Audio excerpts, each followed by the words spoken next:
With a higher level of competition, faster cars, and tougher tracks than ever seen before, there's no excuse for the Indy Lights drivers but to be some of the fittest athletes on the planet.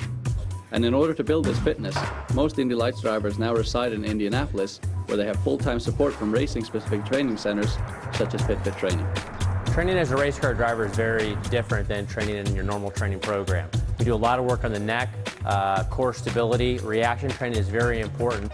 These are traits, characteristics of a good race car driver. So therefore, if we can work to enhance these characteristics of a race car driver, they'll be better, faster, and safer in the car. I've had my own training program at home in Ohio, but you just realize how tough that it is there and how developed it is for being in a racing car. And it's very hard to replicate that anywhere else but Indianapolis.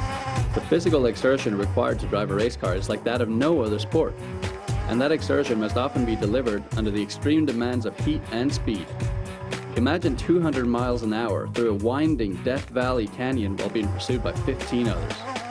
In other words, nothing trains for racing quite like racing itself. And with limited track time, drivers must seek alternative methods. I flew F-16s with the Air Force for 10 years. And for 3 of those years, I was a mission commander and also a formally trained instructor pilot. And what I've done then is I've taken the discipline and the structure from military and commercial aviation and adapted that to training methods for motorsports. To that end, PitFit has partnered with RaceCraft1 Motorsports Training to create a specialized program that incorporates racing seat time into traditional fitness routines. It's critical that you basically put a driver into a situation that is very similar to what they go through in the race car. Now the drivers can train and get their heart rate up through physical exertion and then jump right into the hot cock simulators and practice hot lapping. This gives them the advantage of driving with the same physiological stresses that they have at the actual race. So that's what's very unique about it here.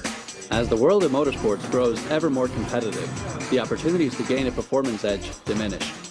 That search continues, however, as drivers push themselves to their edge to ensure that physical exhaustion is not the determining factor in their race, or in the case of these rising stars, their career. In 2013, we not only produced Indy Lights champion with Sage Karam, but also the 2013 IndyCar champion Scott Dixon, who ironically started with us in 1999 in the Indy Lights program. So we have a rich history with the Mazda road to Indy all the way up.